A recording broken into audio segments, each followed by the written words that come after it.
Hey, everybody, and welcome back to another episode of the Indy Investor Pod. We're Indy investors talking Indy investing. This episode is brought to you by Cyria. I'm excited what they're doing and excited to have two of the Cyria board members joining me again today. I got Dave and Sterling, always bringing the great value, the great information, great insights, and I'm excited to pick their brain about what I'm going to today. We're talking good deals, bad deals, and a little bit of everything in between maybe. So with that, let's get on with the show.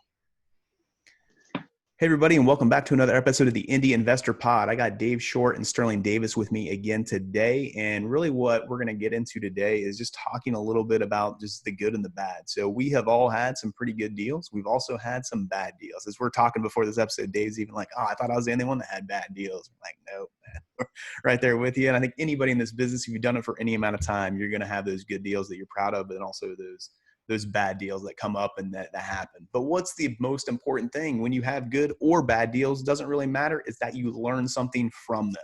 And that's what we want to talk about today. So we're going to kind of get into things that we've just learned from the good deals, things we've learned from the bad deals, and just kind of take a look at that. So Sterling, I'm going to kick it over to you, man. What do you want to tackle first? You want to go over the good deals or the bad deals first? Man, I feel like I can talk about bad deals all day. I can tell you my good deals, probably in the next 5 minutes. All right, so let's talk about that. What's something that you've learned from one of the best deals you've ever done, man? You got to be in the game. You know what I mean? Like you don't win if you're not in the game. That's what I learned, right? Like, you know, one of the best deals I ever did was where we were in the game. We're literally grinding. We're knocking on doors. We're trying to find anything that can help grow our business. And we're just trying to find, as an investor myself, like I was just looking for my next deal. So I was calling people. I was doing everything. So I was almost to the point where I was like, this is not for me. Like I'm tired of getting strike out. I'm tired of this. Like we're making $1,000 on like some flips, you know, wholesale like type things. I was like, this is just not worth it. And I called this little old lady who was a property management lead. And she was like, I'm just done with property management. Can you help me evict these people? I'm done. And I realized, like, after talking with her, she had a gigantic need, but it really wasn't as bad. It was bad for her. Like, what was bad was it was a guy in her house. He wouldn't leave. He hasn't paid rent for like a year. She hasn't seen the inside of her house. And she was just like emotionally drained. She was like, Sterling, if I could just give you this house, I would just give you this house. I was like, well, are you looking to sell? And kind of really understood what she was doing. She was like, I'll sell it to you. I was like, all right, how much would you sell it to me for? She was like, I'll sell it to you so I could just be scot-free. So whatever the taxes are. I go, what? Like, I was like, how much are taxes? It can't be that much if you still own it. You know what I mean? So come to find out, did some research. The taxes were $6,000. She was behind $6,000 on her taxes. I was like, man, I feel bad just buying this house for $6,000. So I offered to pay her $2,000 for her house. And she was like, no, the headache alone is enough. And I was like, well, if I buy it for $6,000, I'll take care of the eviction. Like, you don't have to worry about the eviction. So we took care of the eviction, you know, when guns are blazing, like, you know, end up like the guy you know, it's kind of sad. Like we didn't plan it, like, but at the end of the day, we went in there and I was like, hey, I own this house now. Like we got to come up with a plan. Like, when are you going to move out? Tell me, I don't want to evict you. And he was like, I'm out in a week. I was like, oh shoot, man. Like if this could have happened for her, she would have never sold it. Right. So we ended up selling the house. You know, we ended up getting him out, fixed up the house for, I think I put like 10 grand into it. And I was like, well, at this point, I'm a month and a half into this house, put 10 grand, made it rent ready, you know, and I sold it for 46,000. Yeah, so I sold it for 46,000. But the thing is, I could have sold it for 60. Like the address is 2018 North Riley, right? I could have sold it for 60, but I was like, well, I'm already a month into this house. Like I might as well just try to see if I can sell it as quickly as possible. It's funny. Terry Ashmore bought the house from me, literally relisted A day later, after she bought it from me for like $65,000, sold it within a day, and she made more money. Yeah. So it's like we all ate. We all ate. Yeah. Yeah. So no, good stuff, man. So yeah, and that's your avatar, right? Like that person that's just like that complete, like that was like the definition of a motivated seller right there. So that's Yeah, perfect. exactly. So Dave, what's one of the lessons or a couple of the lessons you've learned from one of the best deals you've ever done? Well, I think is it's kind of keeping your eyes open and letting people know what you do. I've got a really good niche today that I buy a lot of houses from other realtors before they hit the market because the realtors don't know how to market a house that is full of fleas.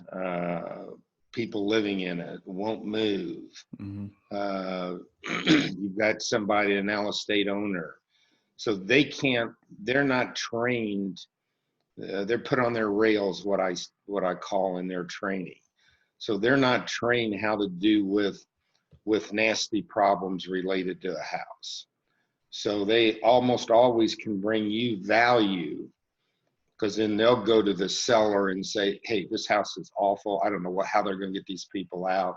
It's full of fleas. It's got a horrific smell. And so you can tend to get a much better deal on a transaction with the thought you have several hard problems to solve before you can even start working on the house. So I think a lot of investors, they haven't learned, they don't have the knowledge of solving all these little problems. And you solve three or four little problems, you've solved like Sterling's gal. You've solved the humongous problem for them, and money isn't the issue. It's timing.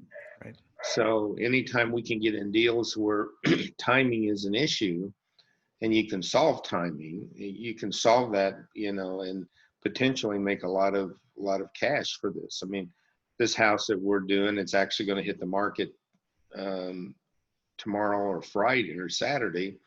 And, we could have a gross profit of somewhere around $80,000 on it. But we were one of the few people in our mind that could solve the problem. And number one, I didn't think the profit could be that much, but we also, we paid attention to the house and paid attention to the neighborhood on what we could do, little things to, magnify and create value in this house. And one of them was, we put a killer kitchen in it. We become, as you get a potentially really good profit, then you don't, worry's not the wrong word, but you don't feel bad about spending an extra $2,500 for kitchen cabinets. It's not that, hey, the Lowe's box cabinets look on the front like these cabinets, but there's a different world. We spent $12 for the backsplash instead of Subway tile at 85 cents a piece. We made a killer bathroom that will not, this bathroom compares to the $500,000 or $600,000 houses in the community. So we've created value by spending a little more money once we analyzed and saw how good a value we got once we got rid of what I call the timing issues for the seller. Yeah, I think that's really good. Those are really good points from both of you guys, and I think that's kind of the same thing. With one of the best deals that I've ever done. Kind of the thing that I've learned from it the most was like when I know it's a good deal, to just realize that and act on it as quickly as you can, due to that timing thing.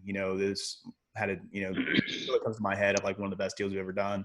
It's kind of that perfect scenario of, hey, this person was asking for this much. And I'm so used to kind of doing those negotiations of like, hey, the seller wants this, we're going to throw out a number. They're going to throw out a number. We kind of negotiate back and forth a couple times. But realistically, of just kind of knowing like, hey, this is a good deal. I just need to give the seller what they want, because if I hold off, if I play games with this, or if I let it go an extra day, there's a pretty good chance they could talk to somebody else. And all of a sudden it's not my deal anymore. And those things happen. So kind of realizing like, hey, this is a good deal. I like it where it is. I'm just going ahead and move on it and go for that price. Kind of coming back to Sterling, I feel like you brought up a good point, and I want to kind of state that again of like, you made what you wanted to make on a deal. Terry took that and made a little bit more, and you look at it now like, man, I could have just held out like this. But at that time, that was a good deal for you. Right. So be happy with it and move on. Like, it's so easy to get caught up in this business of like, oh man, I could have done that, or I'm going to second guess myself here, or whatever it is. If you're happy with it in the moment, be happy with it for going down the line. And you can learn lessons, you can do this, but it's kind of one of those things of like, when I know I have a good deal, I'm going to act on it versus holding out for that extra 5,000 or trying to make that extra grand here or there, things like that. If I'm happy with it, if I like it, if I would have done it, yesterday, instead of thinking about, like, just go ahead and do it and be happy with it and move on. And that was the case with some of our best deals we did. When we liked the price and we just acted on it versus kind of playing a couple games here and there to try to get a better price on it, like, just move, and ended up being some of the solid deals that we've ever done. So, well, I think a lot of wholesalers don't, they don't know what they don't know. And it's like they're just trained to negotiate. mm-hmm. And if it's that $6,000 house, why would you ever negotiate? Yeah. Where I can tell you 20% of the wholesalers, well, I'll pay the first 4,000 of taxes, you pay the next two. When they're sitting and looking at a $40,000, a $30,000 or $40,000 profit. Mm-hmm. And then they wonder why they lost the deal to Sterling, because he offered her $2,000 more than her taxes. Yeah. On it. And how'd you get that? I mean, I get that not a lot, but I get it some. How'd you get that deal at that price? How'd you get that? And I said, well, that's what they wanted, and I offered their asking price. Yeah. On it. So it really is no. Well, I offered him, and I was willing to pay. I told him I was willing to pay a little bit more, but I offered him $3,000 less than you did. And I said, well, I know that, and I used that. I said, quite honestly, I used that against you. Yeah. I said, why is the guy messing with you? If it's a fair price, I'm not going to mess with you. Yeah.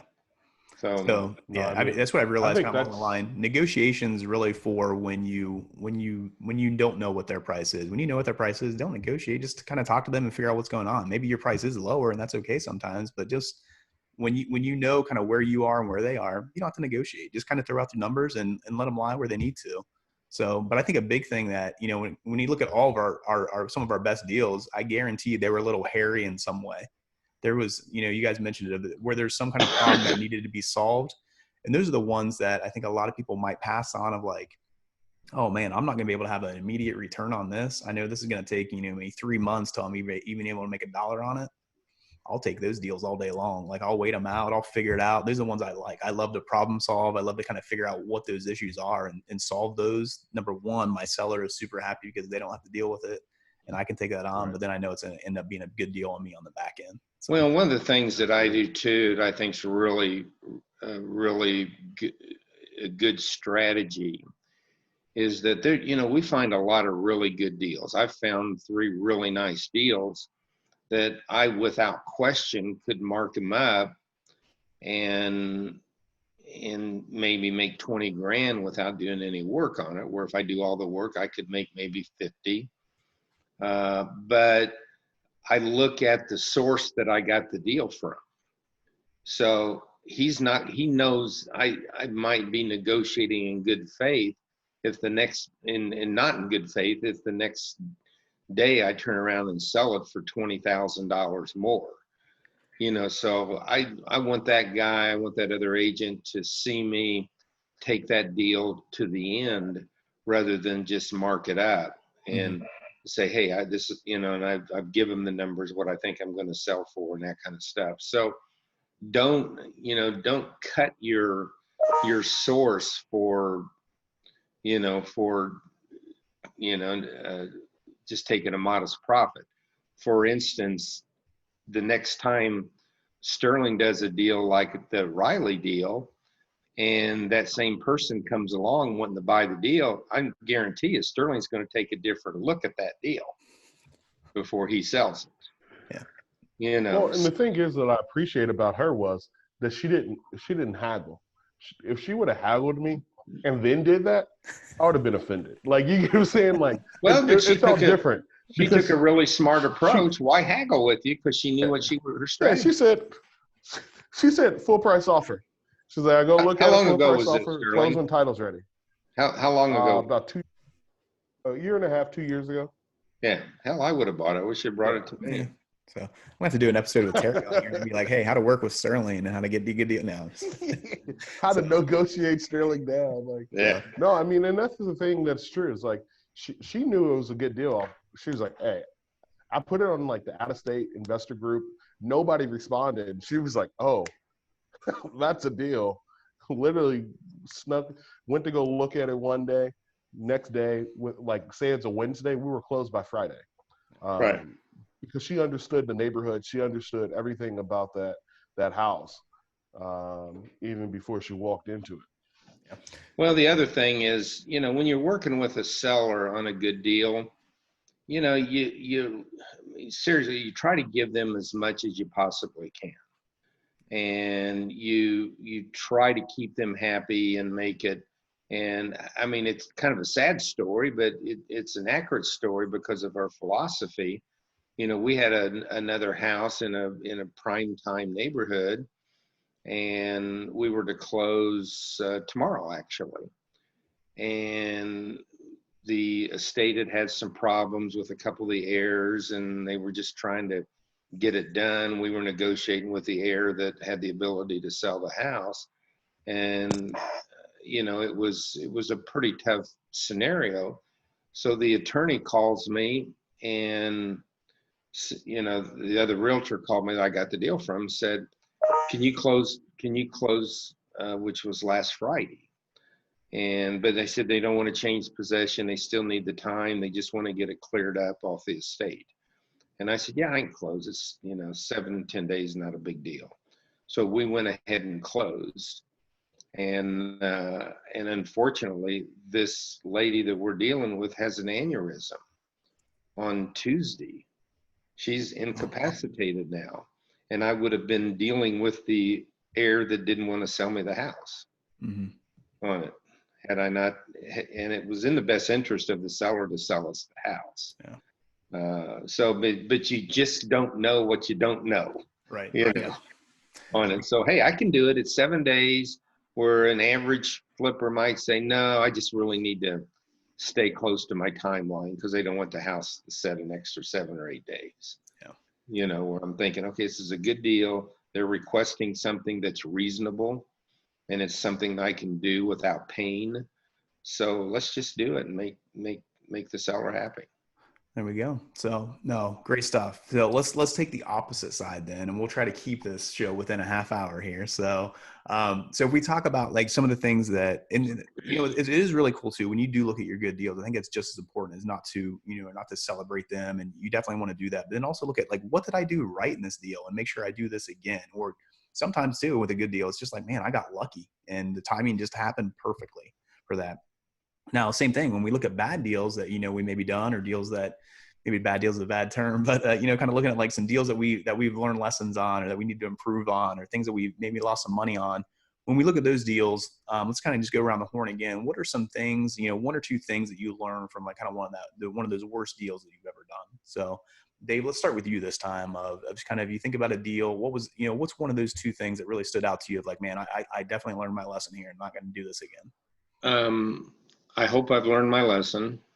I'll give you the overview. It's a house that I did in Irvington, where our loss is somewhere around the $25,000 range on the house. But it's a house that I bought for 65. I sold it for 315, and it was $15,000 higher than anything had sold on the street. And the house was spectacular, and everything that could go wrong with the house went wrong with it. First of all, I thought my rehab budget, I thought I could sell it for 300. We ended up selling for 315. But my rehab budget was around 150.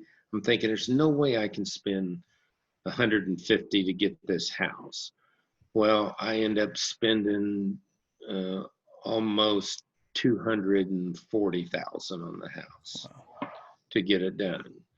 And of that additional stuff was dealing with the Historical Society in Irvington. And my cost on that house went up almost $40,000 on the stuff that they made me do. That was not consistent with what my normal practices would be. Siding, windows, a brick foundation, grout colors. I had to hide the deck from the outside because the deck didn't show on the original picture of 1906.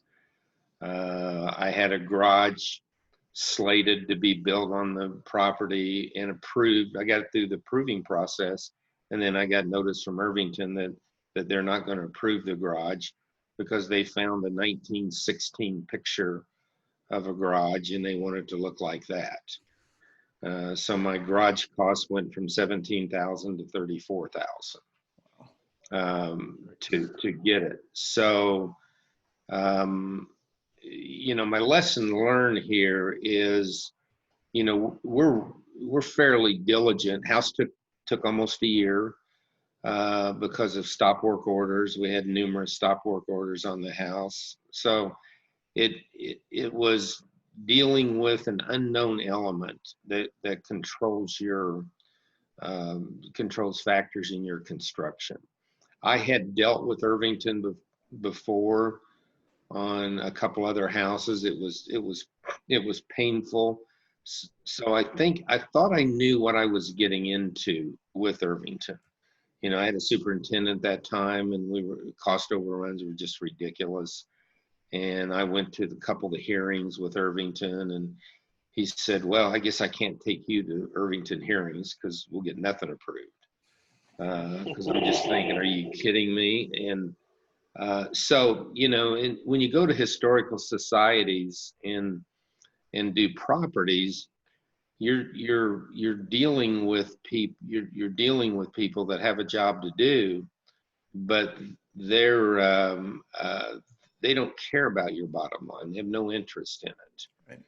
They want the house the way they want the house. And, you've been doing it for 40 years and they've been doing it for 4 on it. But unfortunately, they're the experts on this house. I mean, I couldn't even they wouldn't let me put in concrete sidewalks. I had to put a gravel sidewalk. And finally got approval for that after I'm on the market and $50,000, $60,000 over budget. So, it's knowing what you get into with. Like, I love Irvington. I love to do houses in Irvington. I won't do houses in Irvington if I have to deal with windows and siding on a big house because your costs double. Yeah. On those particular houses. I mean, the window openings, we put really nice windows in our houses at about $330 an opening. And the window openings for this Irvington house was with an install about $1,200 that they would approve. Well, this house has 24 windows. That's a big number. That's a big number. So all of a sudden your budget's blown out for stuff that doesn't add any value to the house. That 330 window is for that house is as good as the other window. So, but that's where I think you get into problems with deals. And any deal we're advising in one of our students right now, and where she's way over budget on her house. So now we're trying to bite off the elephant a little bit at a time to get her a little closer and try to find a place where we can sell this house without her taking just a really, really bad butt kicking on it. So, yeah. And a lot of times that's what it comes down to with bad deals, just like knowing when to kind of cut your losses. Like, okay, right, I'm going to lose money here. Can I just kind of Well, lease and lose a that's what little we bit. try to do. And I've got another one right now. We may eke out a modest profit on it, but God, it's been a year also, and just everything that could go wrong with this house has went wrong. Yeah. And I did it as support for one of our guys that does it. And I thought it was going to do okay. I'm not certainly not blaming him. I thought we would do fine, but there again, everything that could go wrong with this house has went wrong with it, and it's Yeah. prime time neighborhood. So, Yeah. but that's the. But I would say on the bad deals, and I'll let Sterling because I know he's got a few of those too.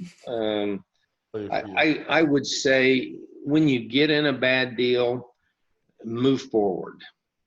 You've got to just move forward and get that property off your plate. Mm-hmm. It's going to be substantially longer than the average deal, but you have to keep moving forward on that. Just like I told the gal yesterday, I said, look, we need to move forward for your investor. You've got the capital there. Let's try this first, and if that doesn't work, we'll take it to the next stage. But the worst scenario that will happen, you'll have a finished house, probably at a better price had you just turned it over to somebody, and maybe you can get out of it that way. But let's take a step at a time and work through the problem rather than just sit there and keep paying hard money interest on that stuff. So yeah, so really good insights, Dave. I appreciate that, man. Sterling, how about you? Yeah, man, I got a couple, but I think the one that could probably be the biggest lesson is the one our 5 unit on Washington Boulevard. Man, that was a Dave walked that one after we got done rehabbing it. Um, the challenge is the lack of understanding a neighborhood in its totality. Like, I mean, I thought I knew the neighborhood, right? Like, I thought I knew the ins and outs of what the neighborhood presented, and I was absolutely wrong. I was absolutely wrong. Because on paper, if you just look at comps, you just look at everything about this neighborhood on 35th and Boulevard, Washington, it says that these rental comps are like $1,200 for a 1 bedroom, $1,400 for a 2 bedroom. Like, it was just like I was like, man, what the heck? But it makes sense. Like the historic district, Meridian Hill, like Meridian Historic District is right there. So it's like, well, maybe it pulls from there. You go outside, the apartments across the street is just gorgeous. Like the architecture, the everything about it. And so I just didn't do enough due diligence. So when me and my investor was looking at this, they're like, hey, what's the conservative numbers? And that's what I normally give them. So I'm like, listen, I'm looking at for a 1 bedroom, the comps show anywhere from $900 to $1,100. That's just what they show. Well, we end up getting into it, and what happened was we got into it, really started doing our rehab and our budget and things like that. And man, what we learned was the comps were correct, but they included electric, water, and all these other things.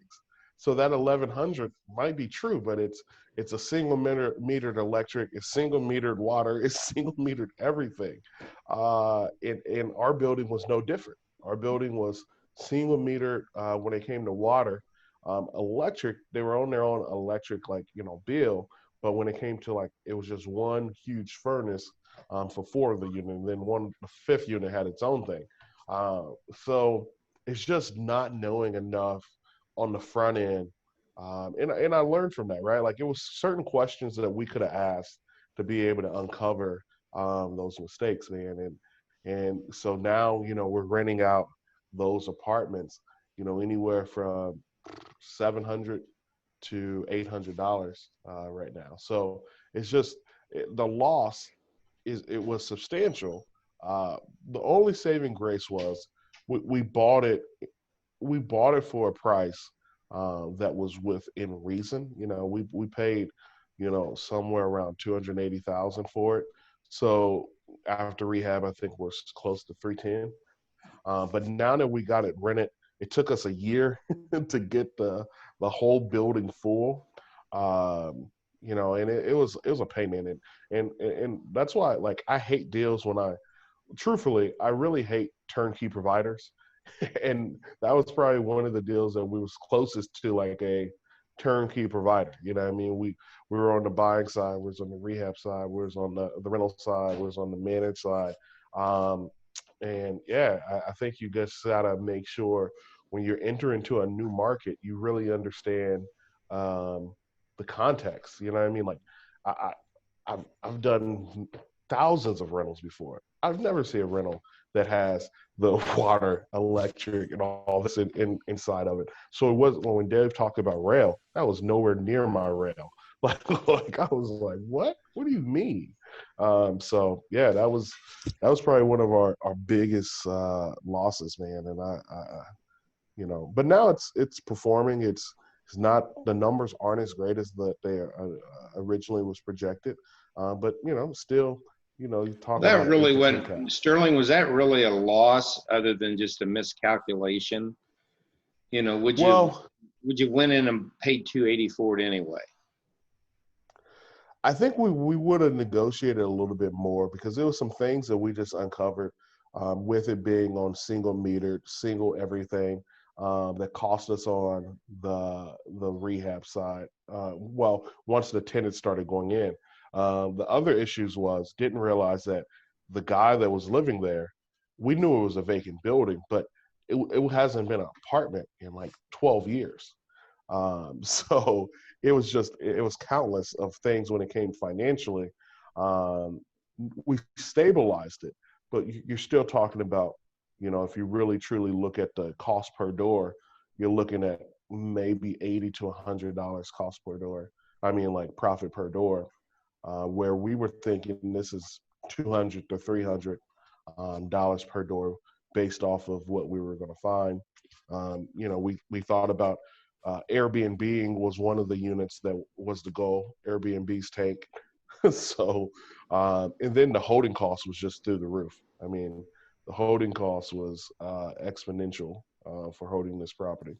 Yeah, I think one of the things, and is we're having this conversation, is when we're looking at like the bad, you know, the good deals that we've done. A lot of them, you know, the ones that we mentioned, like they kind of, like I said, they were a little hairy, they're a little dirty. We had to work at them a little bit, so we probably asked a lot more questions than what we really thought. The ones that we kind of viewed as like our bad deals, maybe a lot of them, it sounded like we're, you know, a little bit excited about them. So maybe we didn't do all the due diligence on the front end that we needed to kind of get all those questions answered that we need. So I know one of the, you know, as we kind of wrap up here, I'll kind of make this, you know, quick. You know, when I look at some of the bad deals that I've done, you know, I mentioned at the beginning too, hopefully we've learned from our lessons. This is one that I sometimes still make this mistake. I've gotten a lot better at it, but making the mistake of, oh, this is rented. How bad can it be? I'm sure I can still, you know, make some money off of this. I can buy it blind without going in there and getting a look at it. I'll still make that mistake every now and then. I've gotten a lot better at it, but we used to do that all the time in the past of just like buying a property without going in it because it was rented and the person just needed to get out from underneath it, thinking like, it can't be that bad if people are living there. You know, we're buying it super cheap. We'll deal with the issues and deal with it. But there's a lot of times there's been a lot of headaches and we've lost some money just by doing that. So another one that really stands out to me, you know, probably the worst deal we've ever done. And it ended up not necessarily being a huge loss, but it could have been. It could have been pretty drastic for us. And that was really, and it's because we jumped out of our comfort zone. And, you know, our bread and butter is, you know, like a $60,000 property down, you know, around, you know, the downtown of Indianapolis and stuff. That's like where we, you know, that's what we do. That's what we know. But when we have this, you know, $800,000 house up in Carmel, that's, you know, this huge mansion, we get excited about it at the possibility of like, oh, this would Yeah. be a great flip for somebody. It's not, we don't know that language. We don't know how to estimate the rehab on something like that. It's kind of funny, Sterling, you talk about one of your worst deals, you know, like, oh, Dave walked in, gave us some advice. We did the same thing. Dave walked this property, gave us some advice on it and stuff. So it's you know, it's one of those things of basically in this situation, you know, we took on this huge project and it was a pretty good property. And actually we had a really good offer right from the start and we should have taken it. We would have ended up making like $50,000 on it if we would have taken our first offer we got, but we waited, we held out for a little bit more because we thought we could make a little more. We thought it was a home run. Ended up, you know, it's kind of eating us alive. I ended up, to get out of this deal, I ended up having to buy another house in Fishers. That was like a $400,000 house. So these people could move into this house, and then I had to renovate this other house and sell it. All in all, this has been like a year-long process. We're actually going to sell that house today, and we're going to break even out of all this stuff. It's just a break even. So it's just like, man, that was a lot of time, a lot of energy. But really what it came back to is we jumped way out of our comfort zone, and it wasn't, one of those things. Maybe it should have been one of those things of, hey, let's not take this down. Let's just assign this, see if we can do, or just connect investor with it right away. One of those things. But yeah, it's Well, I will tell you, zone. Brett might be the worst guy in the city to estimate repair cost. Yeah, that's why you don't do it anymore. That's why he's not allowed to do it anymore. That's why he's not allowed to do it. I remember that house because he was telling me what he thought it could get. I called him back and I said, "You're going to spend that before you get inside the house." Yeah. On it. Yeah. So, it's just like the guys what Brian said, because I saw that house and it's the little things that you miss that are just huge. Mm-hmm. Just like that basement in that house had no windows. Yeah. You had to open that window, before you get in. You've got to force a walk out in that basement. You've got to put some windows in there to get some light. And the basement was what I call a brick short on height compared to new construction. Yeah. So those little things there will create, $50,000 of loss of value easily. Yeah.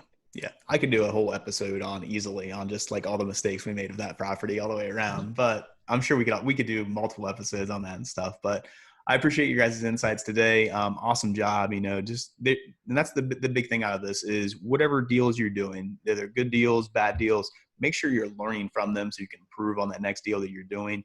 Ask questions, seek help.